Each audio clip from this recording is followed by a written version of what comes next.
जय हिंद दोस्तों, स्वागत है आप सभी का आरआरबी ग्रुप डी के साइंस के 17 मॉक टेस्ट में। तो कैसे हो आप सभी? उम्मीद है आप सब लोग स्वस्थ होंगे, मस्त होंगे, जबरदस्त तरीके से अपने एग्जाम की तैयारी कर रहे होंगे। जैसा कि आप सभी को पता है कि हम प्रत्येक मॉक टेस्ट में साइंस के मोस्ट इंपॉर्टेंट क्वेश्चन करते हैं और हमारा टारगेट रहता है 25 में 25 मार्क्स मिलेगा। तो चलिए वीडियो को स्टार्ट करते हैं। उससे पहले यदि आप इस चैनल पर नए हैं तो चैनल को सब्सक्राइब जरूर कर देना और वीडियो को लाइक जरूर कर देना। तो चलिए देखते हैं फर्स्ट क्वेश्चन को। हमारा फर्स्ट क्वेश्चन है, गुरुत्वाकर्षण नियतांक जी का मान क्या होता है? तो आपने फॉर्मूला पढ़ा होगा, गुरुत्वाकर्षण बल का F बराबर होता है G m1m2/r²। G m1m2/r²। इस फॉर्मूले से दो क्वेश्चन बनते हैं। सबसे पहला क्वेश्चन बनता है कि गुरुत्वाकर्षण नियतांक का मान क्या होता है? तो गुरुत्वाकर्षण नियतांक का मान होता है 6.6734 इंटू 10⁻⁻11। फिर एक बनता है मात्रक का। इसका मात्रक क्या होता है? तो इसका मात्रक होता है न्यूटन इंटू मीटर स्क्वायर बटे किलोग्राम स्क्वायर। आपको इसे याद रखना है। कभी कभी डायरेक्ट मात्रक पूछ ले जाता है कि गुरुत्वाकर्षण नियतांक का मात्रक क्या होता है, तो आपको इसे याद रखना है मात्रक को भी, कि गुरुत्वाकर्षण नियतांक का मात्रक होता है न्यूटन इंटू मीटर स्क्वायर पर किलोग्राम स्क्वायर। और इसका मान भी याद रखना है 6.6734 into 10⁻⁻11 newton into metre square बटे किलोग्राम स्क्वायर। आपको इसे याद रखना है। तो अब देखते हैं नेक्स्ट क्वेश्चन को। ऑप्शन नंबर सी अपना राइट आंसर हो जाएगा। सेकंड क्वेश्चन है, दो वस्तुओं के बीच की दूरी को यदि दोगुना कर दिया जाए तो इन दोनों के बीच बल पर क्या प्रभाव पड़ेगा? तो आपने फॉर्मूला पढ़ा होगा, या मैंने अभी भी आपके लिए बताया था। F बराबर होता है G m1m2/r²। G m1m2/r²। m1 m2 क्या हो जाएंगे? ये हो जाएंगे द्रव्यमान दोनों वस्तुओं के, और r क्या हो जाएगी? उन दोनों वस्तुओं के बीच की दूरी। तो आप देख सकते हो यहाँ पे कि बल होता है वो दूरी के वर्ग के व्युत्क्रमानुपाती होता है। यहाँ पे आप देख सकते हो, तो बल होता है जो दूरी के वर्ग के व्युत्क्रमानुपाती होता है। तो दूरी को वह दोगुना कर रहा है, तो यहाँ पे 2r का हो जाएगा, 2r का होल स्क्वायर हो जाएगा, तो ये हो जाएगी 1/4 r²। तो वह कितना हो जाएगा? बल 1/4 हो जाएगा। यहाँ गुरुत्वीय बल का 4 गुणन कम हो जाएगा। तो option number D right answer हो जाएगा। उम्मीद है आप इस क्वेश्चन को समझ गए होंगे। Option number D right answer होगा। तो देखते हैं नेक्स्ट क्वेश्चन को। आरआरबी ग्रुप डी 2018 में ये क्वेश्चन पूछा गया था। ऐसे ही क्वेश्चन पूछे जाते हैं और संभावना रहती है ऐसे ही क्वेश्चन होगी। इसलिए मैं आपके लिए ऐसे क्वेश्चन लेके आता हूँ जो एग्जाम में पूछने की संभावना बहुत ज़्यादा हो। तो नेक्स्ट क्वेश्चन है, एक वस्तु का द्रव्यमान 10 किलोग्राम है, पृथ्वी पर इसका भार क्या होगा? तो भार का फॉर्मूला क्या होता है? W = mg। आपको इसे याद रखना है। W = mg होता है भार का फॉर्मूला। m क्या होता है? द्रव्यमान। द्रव्यमान कितना हुआ है? 10। और g का मान हम कभी कभी अपनी तरफ से 10 ले लेते हैं, पर g का मान हमें 10 नहीं लेना है। g का मान होता है 9.8 मीटर पर सेकंड स्क्वायर। जी का मान क्या होता है? 9.8 मीटर पर सेकंड स्क्वायर जी का मान होता है। यदि वह सवाल में कुछ नहीं कहे तो हमें 9.8 से ही सवाल करना है, 10 से सवाल नहीं करना, नहीं तो गलत आंसर आ जाएगा। जी का मान जब वो कहे कि जी का मान 10 लेना है तभी 10 लेना है, नहीं तो कैसी भी परिस्थिति आ जाए हमें 9.8 ही लेना है। कहे तो 10 लेना है, नहीं तो 9.8 लेना है। यहाँ से हम सॉल्व करेंगे तो ये आ जाएगा 98। अब आपको बताना है ऑप्शन नंबर सी है ऑप्शन नंबर डी में से कौन सा आंसर होगा। 98 किलोग्राम होगा या 98 न्यूटन होगा? तो आपने जानते होंगे कि किलोग्राम किसका मात्रक होता है? किलोग्राम होता है द्रव्यमान का मात्रक। तो द्रव्यमान नहीं पूछ रहा है वो, यहाँ पे भार पूछ रहा है। भार का मात्रक न्यूटन होता है। आपको याद रखना है भार का मात्रक न्यूटन होता है। कभी कभी ऐसी ऑप्शनों की गलती भी हो जाती है। तो 98 न्यूटन अपना राइट आंसर हो जाएगा। Option number D right answer हो जाएगा। अब देखते हैं नेक्स्ट क्वेश्चन को। नेक्स्ट क्वेश्चन है, सीजीएस प्रणाली में विकृति की इकाई है। तो विकृति की इकाई क्या होती है? तो मैं आपको सबसे पहले बताता हूँ विकृति बराबर क्या होती है। विकृति बराबर क्या होती है? विकृति बराबर होती है विमाओं में परिवर्तन। विकृति बराबर क्या होती है? विमा में परिवर्तन अपन प्रारंभिक विमा। विमा में परिवर्तन अपन प्रारंभिक विमा, ये होती है विकृति बराबर। और विमा से विमा कट जाती है। फिर चाहे वो विमा आपसे लंबाई के रूप में पूछे, लंबाई के रूप में कैसे पूछेगी? लंबाई में परिवर्तन डेल्टा एल अपॉन प्रारंभिक लंबाई एल, तो एल से एल कट जाएगी। मतलब कि इसका सीजीएस प्रणाली में एमकेएस प्रणाली में कोई भी मात्रक नहीं होता है। सीजीएस प्रणाली में एमकेएस प्रणाली में कोई मात्रक नहीं होता है विकृति का। Option number C right answer होगा। कोई इकाई नहीं होती है विकृति की। यदि आयतन के रूप में पूछे तो ये पूछेगी डेल्टा वी अपॉन डी, मतलब कि आयतन में परिवर्तन अपॉन प्रारंभिक आयतन, ऐसे हो जाएगा। आयतन से आयतन कट जाएगा, फिर भी इसकी बीमार नहीं बचेगी। तो option number C right answer हो जाएगा। नेक्स्ट क्वेश्चन देखते हैं। नेक्स्ट क्वेश्चन है,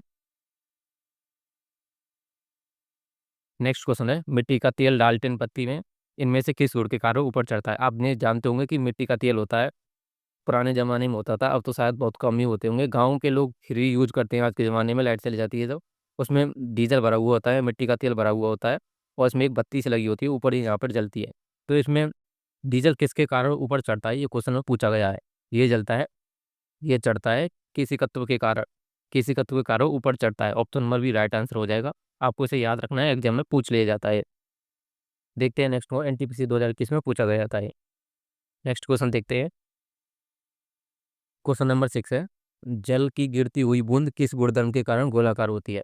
तो क्वेश्चन में ये एग्जाम में भी पूछा जाता है कि जल की बूंद किस कारण गोलाकार होती है, या कि वर्षा की बूंद गोलाकार किसके कारण होती है, ये भी एग्जाम में पूछ लिया जाता है। ये होती है जल के पृष्ठ तनाव के कारण। जल के पृष्ठ तनाव के कारण जल की बूंद गोलाकार होती है। अब बात करते हैं पृष्ठ तनाव की। पृष्ठ तनाव किसको कहते हैं? तो एक अंक लंबाई में लगने वाले बल को पृष्ठ तनाव कहते हैं। पृष्ठ तनाव का फॉर्मूला क्या होता है? तो एफ अपॉन एल, यानी कि बल अपॉन लंबाई पृष्ठ तनाव का फॉर्मूला होता है। मतलब कि एक अंक लंबाई पर लगने वाले बल को पृष्ठ तनाव कहते हैं। अब पूछा जा सकता है कि आपसे पृष्ठ तनाव का, या पृष्ठ तनाव की यूनिट क्या होती है, इकाई क्या होती है। तो पृष्ठ तनाव की यूनिट क्या हो जाएगी? ये हो जाएगी पृष्ठ तनाव की यूनिट न्यूटन बटे मीटर। न्यूटन बटे मीटर पृष्ठ तनाव की यूनिट हो जाएगी। आपसे यूनिट पूछा जा सकता है, फॉर्मूला पूछा जा सकता है, और फॉर्मूला बेस्ड क्वेश्चन भी पूछा जा सकता है। क्वेश्चन को भी तैयार देना आप। क्वेश्चन अगर देखिए आपको फॉर्मूले याद होंगे तो क्वेश्चन भी आप आराम से कर लोगे। और मैंने क्वेश्चन आपको समझा दिया। और सबसे पहले मैं आपको एक बात और बता दूं कि कभी कभी हमसे विमीय सूत्र भी पूछ लिया जाता है कि इसका विमीय सूत्र क्या होता है, या एक क्वेश्चन दे देगा, पूछेगा इसका विमीय सूत्र क्या होता है। तो विमीय सूत्र निकालने के लिए सबसे पहले आपको दो के यहाँ बल का, आपको बल और कार्य का विमीय सूत्र आना चाहिए, तो आप विमीय सूत्र आराम से निकाल लोगे। तो मैं अब आपको बताता हूँ कि बल का विमीय सूत्र क्या होता है। आपको इसे याद कर लेना है, m1 L1 T-2। m1 L1 T-2 ये बल का विमीय सूत्र होता है। और कार्य की बात करें तो m1 L2 T-2 ये कार्य का विमीय सूत्र होता है। इन दोनों को आपको याद कर लेना है, फिर आराम से आप किसी भी राशि का विमीय सूत्र आराम से निकाल लोगे। तो आपको इन्हें याद कर लेना है। अभी मैं आपको बता दूंगा कि ये बल का विमीय सूत्र कैसे आया। सो ऑप्शन नंबर ए राइट आंसर होगा इस क्वेश्चन के लिए। अब देखते हैं क्वेश्चन नंबर 7 को। क्वेश्चन नंबर 7 है, जब पानी से भरे हुए एक बीकर में एक कॉर्क और एक कील को रखा जाता है तो कॉर्क तैरता है जबकि कील डूब जाती है। इसके पीछे का कारण क्या होता है? तो मैं आपको बता दूं कि जब किसी किसी भी वस्तु का भार, कॉर्क और कील की एक बात नहीं कर रहा हूँ, मैं किसी भी वस्तु की बात कर रहा हूँ, जिस किसी वस्तु का भार जल के घनत्व से ज़्यादा होता है तो वह उसमें डूब जाती है। और जल का घनत्व कितना होता है? जल का घनत्व होता है 1000 ग्राम पर घन क्यूब। तो जल का घनत्व होता है, इस घनत्व से ज़्यादा जिसका भी घनत्व हो जाएगा वो इसमें डूब जाएगी, और इसके घनत्व से जिसका भी घनत्व कम होगा वो उसमें तैरती रहेगी। तो अब इसका आंसर देखते हैं। पोर का घनत्व पानी के घनत्व से अधिक है। तो ऑप्शन नंबर ये तो सही नहीं होगा, मैंने यही आपके लिए बताया था, जिस किसी वस्तु का घनत्व पानी से अधिक हो जाता है वो इसमें डूब जाती है। तो ऑप्शन नंबर बी को पढ़ते हैं, लोहे की कील का घनत्व पानी के घनत्व से अधिक होता है। तो option number B right answer हो जाएगा। तो जिस किसी वस्तु का घनत्व पानी के घनत्व से अधिक होता है वो उसमें डूब जाती है। लोहे की कील किसके कारण डूबती है? क्योंकि उसका घनत्व पानी के घनत्व से अधिक है। तो option number B right answer होगा। देखते हैं नेक्स्ट क्वेश्चन को। 12वीं ग्रुप डी 2018 में ये क्वेश्चन पूछा गया था। नेक्स्ट क्वेश्चन देखते हैं, द्रवों में घर्षण को क्या कहा जाता है? तो द्रवों में घर्षण को क्या कहा जाता है? तो उसको कहा जाता है श्यानता। ऑप्शन नंबर भी राइट आंसर होगा। विकृति मैंने अभी आपके लिए बता दिया, कठोरता को आप जानते होंगे। तो श्यानता को क्या कहते हैं? द्रवों में घर्षण को कहते हैं। जब पानी किसी सतह पर चलता है तो उसके एक विपरीत घर्षण बल कार्य करता है। जैसे हम किसी रोड पर चलते हैं, हम अपनी साइकिल को चलाते हैं तो एक घर्षण बल लगता है जिसके कारण साइकिल चलती है या रुकती है। तो ठीक इसी प्रकार पानी थोड़ी देर चलता है वो फिर रुक जाता है। तो वह किसके कारण रुक जाता है? घर्षण बल के, मतलब सेंता बल के कारण। Option number B right answer हो जाएगा। नेक्स्ट क्वेश्चन देखते हैं। नेक्स्ट क्वेश्चन देखो, आ गया सूत्र। निम्नलिखित इसमें से दाब का क्या विमीय सूत्र है? तो दाब का विमीय सूत्र, दाब का सबसे पहले आपके पास फॉर्मूला आना चाहिए। दाब बराबर क्या होता है? तो दाब बराबर प्रेशर बराबर होता है बल बटे क्षेत्रफल। दाब बराबर क्या होता है? बल बटे क्षेत्रफल। अब मैंने अभी आपके लिए बताया था कि यदि आपको बल का फॉर्मूला आता होगा, बल की आपको विमीय इकाई आती होगी तो आपको इस आराम से कर लोगे इसको। तो बल की विमीय इकाई क्या होती है? m1 L1 T-2, ये उसके बल की। और यदि अब हम इसमें क्षेत्रफल का भाग दे देंगे तो हमारे पास दाब का विमीय सूत्र आ जाएगा। और क्षेत्रफल क्या होता है? मीटर स्क्वायर होता है। और मीटर का विमीय सूत्र में क्या लिखते हैं? मीटर को किससे प्रदर्शित करते हैं? एल से या लंबाई से। तो L2 ऊपर यहाँ पे आ जाएगी। जब L2 ऊपर जाएगी तो ये हो जाएगी m1L-1 T-2। तो इसका विमीय सूत्र क्या हो जाएगा? m1L-1 T-2। तो यहाँ पे आप देख सकते हो ऑप्शन नंबर बी को, m1L-1 T-2। Option number B right answer हो जाएगा। तो अब मैं आपको बता दूं कि बल का विमीय सूत्र कैसे आया। तो बल बराबर क्या होता है? एफ बराबर क्या होता है? M A. एम क्या होता है? मास ए होता है त्वरण। तो एम को कैसे प्रदर्शित करते हैं, या एम को प्रदर्शित करते हैं मास से, M1 से। तो एक ए का विमित सूत्र क्या होता है, ए क्या होता है इसमें, ए होता है त्वरण। त्वरण को कैसे प्रदर्शित करते हैं, त्वरण बराबर होती है विस्थापन अपॉन टी स्क्वायर, विस्थापन अपॉन टी स्क्वायर होती है। तो विस्थापन को यहाँ विस्थापन को कैसे प्रदर्शित करते हैं यहाँ पे एल से, और टी स्क्वायर को कैसे प्रदर्शित करते हैं टी से ही।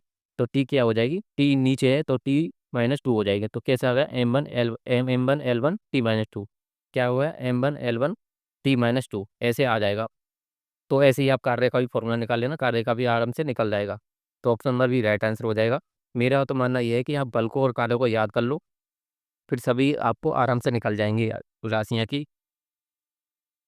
फिर सभी आपको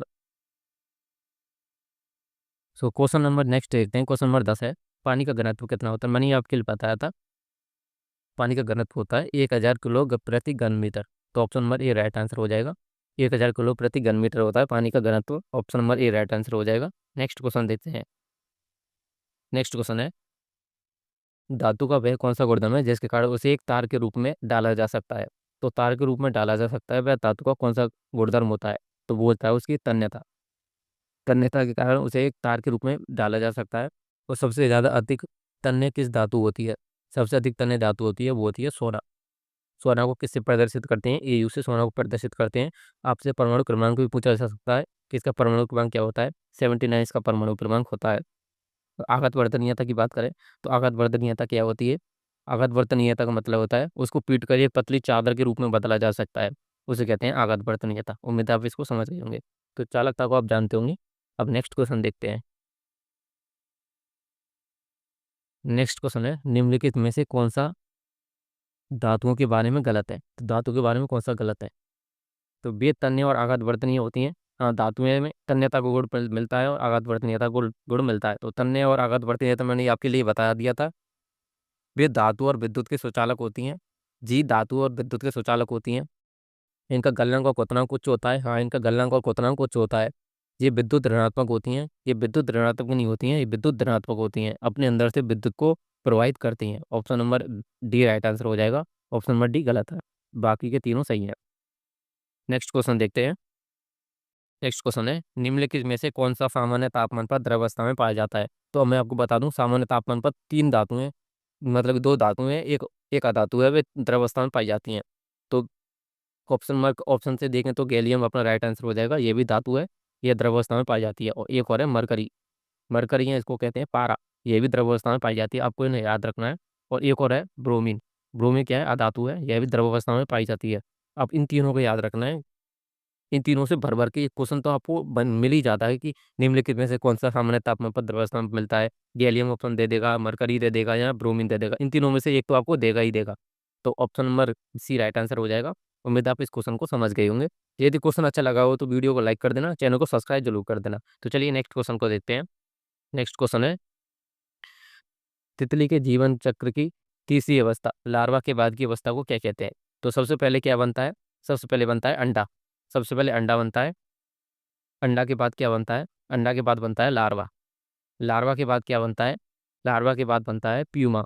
क्या कहते हैं इसको, प्यूमा कहते हैं, या इसको कहते हैं कोशित और कहते हैं, प्यूमा या कोशित बनता है। फिर इसके बाद क्या बनता है, इसके बाद तितली पूर्णतः विकसित हो जाती है।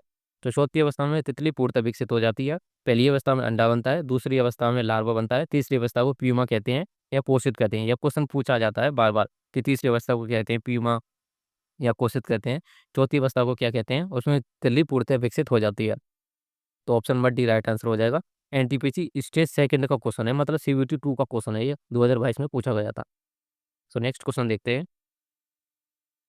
नेक्स्ट क्वेश्चन है, कुछ जंतुओं जैसे घेंगे में अपना लिंग बदल सकते हैं, तो यह क्या व्यक्त करता है। तो आप बता दूं, मैं आपको एग्जाम में क्वेश्चन पूछा जाता है कि ऐसा कौन सा जंतु है जो अपना लिंग परिवर्तित कर सकता है। तो उसका राइट आंसर है घेंगा।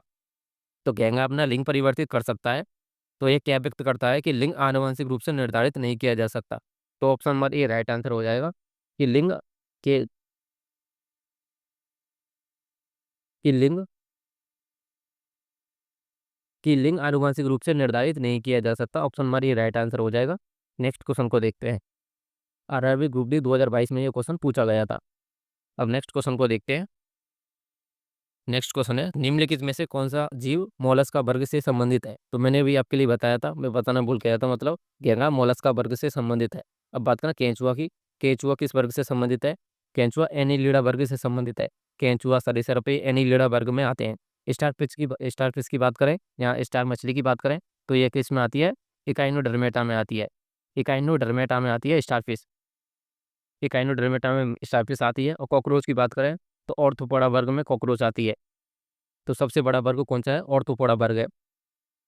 सबसे बड़ा वर्ग एग्जाम क्वेश्चन में, मतलब कि एग्जाम में क्वेश्चन पूछा जाता है कि सबसे बड़ा वर्ग कौन सा है, तो वह है ऑर्थोपोडा वर्ग। ऑर्थोपोडा वर्ग में क्या आते हैं? कीट पतंगे जैसे कॉकरोच, ये सभी ऑर्थोपोडा वर्ग में आती हैं।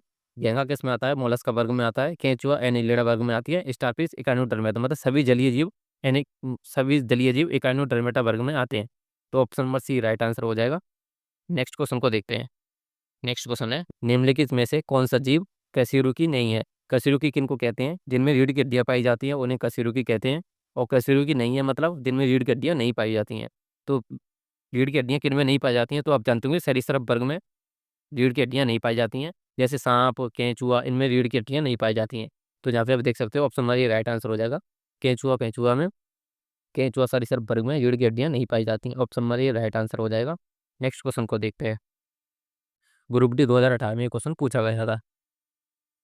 नेक्स्ट क्वेश्चन देखते हैं, इनमें से किस जीव में तीन कोष्ठीय हृदय होता है? तीन कोष्ठीय हृदय की बात करें, तीन कोष्ठीय मतलब होता है उनका हृदय तीन तीन भागों में बटा हुआ होता है। तो जो भी उभयचर वर्ग में आते हैं, उनका हृदय तीन कोष्ठीय में बटा हुआ होता है। और सरीसृप वर्ग भी तीन कोष्ठीय हृदय में बटा हुआ होता है। तो उभयचर वर्ग में कौन आता है? मेढक उभयचर वर्ग में आता है। मतलब कि उभयचर किनको कहते हैं? जो पानी में भी रहते हैं और स्थल पर भी रहते हैं, उन्हें उभयचर उभयचर वर्ग कहते हैं। तो उभयचर वर्ग में तीन कोष्ठीय हृदय होता है। Option number C right answer हो जाएगा। मछली की बात करें और इसकी बात करें, तीन कोष्ठीय हृदय में क्या क्या होते हैं ये भी पूछा जा सकता है। इसमें दो आलिंद और एक निलय होता है। क्या क्या होते हैं? दो आलिंद और एक निलय। अब बात करें मछली की। मछली का हृदय कितने भागों में बटा हुआ होता है? तो मछली का हृदय दो भागों में बटा हुआ होता है, एक आलिंद और एक निलय। अब बात करें पक्षियों की और मनुष्य की। पक्षी और मनुष्य का हृदय चार भागों में बटा हुआ होता है, दो आलिंद और दो निलय। तो option number C right answer हो जाएगा। उम्मीद है आप इस क्वेश्चन को समझ गए होंगे। यदि क्वेश्चन आपको अच्छा लगा है तो वीडियो को लाइक कर देना, चैनल को सब्सक्राइब जरूर कर देना। तो ग्रुप डी 2022 में ये क्वेश्चन पूछा गया था। नेक्स्ट क्वेश्चन देखते हैं। नेक्स्ट क्वेश्चन है, अंडे देने वाले प्राणी कहलाते हैं। अंडे देने वाले प्राणी क्या कहलाते हैं? तो अंडज प्राणी कहलाते हैं। Option number C right answer हो जाएगा। अंडे देने वाले प्राणी अंडज प्राणी कहलाते हैं। और जो प्राणी बच्चे को जन्म देते हैं तो उन्हें कहते हैं जरायुज प्राणी। और आपको ये क्वेश्चन पूछा जा सकता है कि जो प्राणी बच्चे को जन्म देते हैं उन्हें क्या कहते हैं? उन्हें कहते हैं जरायुज प्राणी। ऑप्शन नंबर बी नहीं, option number C right answer हो जाएगा। नेक्स्ट क्वेश्चन देखते हैं। नेक्स्ट क्वेश्चन है, निम्नलिखित में से किस वर्ग में तापमान कुछ प्रजातियों में लिंग का निर्धारण करता है? तो वह किस वर्ग में करता है? सरीसृप वर्ग में निर्धारित करता है। सरीसृप वर्ग में ताप कुछ प्रजातियों में लिंग का निर्धारण करता है। Option number D right answer हो जाएगा।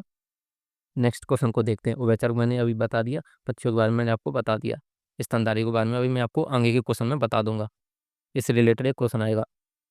तो क्वेश्चन नंबर 21 है, प्राथमिक उत्सर्जी उत्पाद यूरिक अम्ल है। तो यूरिक अम्ल की बात करें तो यूरिक अम्ल को देखते ही बहुत से बच्चे मनुष्य को लगा देंगे, बल्कि मनुष्य किसका उत्सर्जन करते हैं? मनुष्य उत्सर्जन करते हैं यूरिया का। किसका उत्सर्जन करते हैं? मनुष्य उत्सर्जन करते हैं यूरिया का, यूरिक अम्ल का नहीं करते हैं। आपको क्वेश्चन को ध्यान से पढ़ना है। तो मनुष्य किसका उत्सर्जन करते हैं? यूरिया का। अब बात करें मछली की, तो मछली किसका उत्सर्जन करती हैं? तो मछलियां उत्सर्जन करती हैं यूरिक अम्ल का। तो option number B right answer होगा। मछलियां किसका उत्सर्जन करती हैं? यूरिक अम्ल का। अब गाय और पक्षियों की बात करें, गाय और पक्षियां किसका उत्सर्जन करती हैं? ये करती हैं अमोनिया का। आपको इसे भी याद रखना है। गाय और पक्षियां किसका उत्सर्जन करती हैं? ये करती हैं अमोनिया का। चार ऑप्शनों को पढ़ लेना, और 2022 में ये क्वेश्चन पूछा गया था। तो option number B right answer हो जाएगा। आपको क्वेश्चन को डिटेल में पढ़ना है, चार ऑप्शन को। क्या पता अब की बार गायों का पूछ ले या पक्षियों का पूछ ले या मनुष्य का पूछ ले, तो हमें सभी के लिए तैयार रहना है। नेक्स्ट क्वेश्चन है, स्तनधारियों से संबंधित इनमें से कौन सा कथन सत्य है?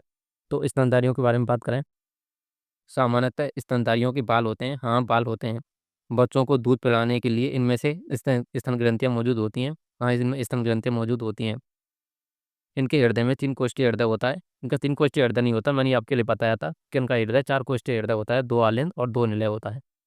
कछुआ स्तनधारी अंडे देते हैं, कछुआ स्तनधारी अंडे देते हैं। तो option number C right answer हो जाएगा। नेक्स्ट क्वेश्चन को देखते हैं।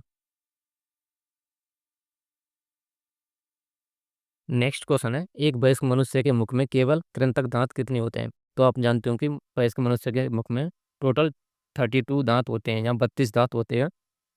उसमें कृंतक की बात करें तो कृंतक होते हैं 8। कृंतक कितने होते हैं? 8 होते हैं। अब बात करें टोटल कितने प्रकार के दांत होते हैं, तो टोटल 4 प्रकार के दांत होते हैं। कृंतक, रदनक, अग्रचवर्णक और चवर्णक, ये 4 प्रकार के दांत होते हैं। कृंतक की बात करें तो कृंतक कितने होते हैं? 8। रदनक की बात करें तो रदनक कितने होते हैं? 4। चवर्णक की बात करें तो चवर्णक कितने होते हैं? 8। और अग्रचवर्णक की बात करें तो अग्रचवर्णक कितने होते हैं? ये होते हैं 12। सॉरी, अग्रचवर्णक नहीं, चवर्णक। तो सबसे पहले बात करें, कृंतक 8, रदनक 4, अग्रचवर्णक 8 और चवर्णक 12। आपको इन्हें याद रखना है। 8 4 8 12। कृंतक 8, रदनक 4, अग्रचवर्णक 8 और चवर्णक 12। तो option number A, option number C right answer होगा। आपसे किसी भी प्रकार का दांत पूछा जा सकता है, किसी भी टोटल पूछा जा सकता है, टोटल कितने हैं, रदनक की पूछा जा सकता है, अग्रचवर्णक की पूछा जा सकता है और चवर्णक पूछा जा सकता है। आपको सभी के लिए तैयार रहना है। और ग्रुप डी 2022 में क्वेश्चन पूछा गया था। नेक्स्ट क्वेश्चन है, जब कार एक मोड़ लेती है तो वह कौन सा बल है जो हमें बाहर की ओर धक्का देता है? तो आप जानते होंगे, जब काम कार में बैठे हुए होते हैं तो वह एक मोड़ पर मोड़ लेती है तो हम बाहर की ओर झुका हुआ फील करते हैं कि हम बाहर की ओर झुक रहे हैं। तो वह किस बल के कारण होता है? जब बाहर की ओर झुका फील करें तो वो होता है अपकेंद्रीय बल। तो वह क्या होता है? अपकेंद्रीय बल या केंद्र से बाहर की ओर बल। जब हम केंद्र की ओर झुका हुआ फील करते हैं तो उसे कहते हैं अभिकेंद्रीय बल या केंद्र अभिमुख कोण। तो option number B right answer होगा।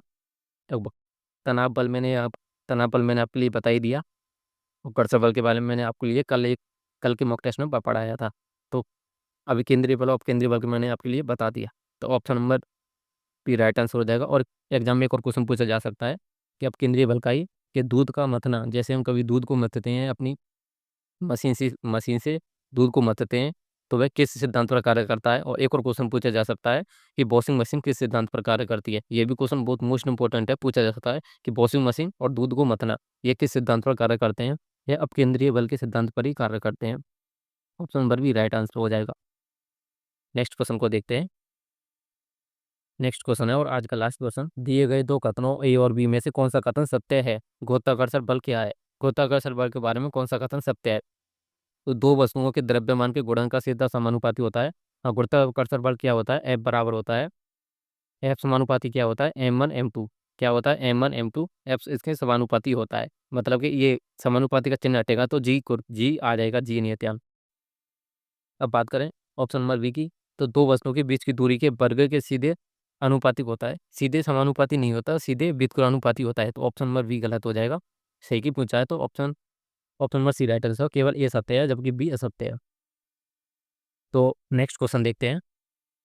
तो ये आज का होमवर्क क्वेश्चन है ये, ग्रहों की गति के नियम का प्रतिपादन किसने किया था? तो ग्रहों की गति के नियम का प्रतिपादन किसने किया था? ये क्वेश्चन आपको बता जाए तो बता देना जरूर कमेंट बॉक्स में। तो ये थे आज के 25 क्वेश्चन। क्वेश्चन आपको कैसे लगे कमेंट करके जरूर बताना। वीडियो अच्छी लगी तो वीडियो को लाइक कर देना, चैनल को सब्सक्राइब जरूर कर देना। मिलता हूँ आपसे नेक्स्ट वीडियो में।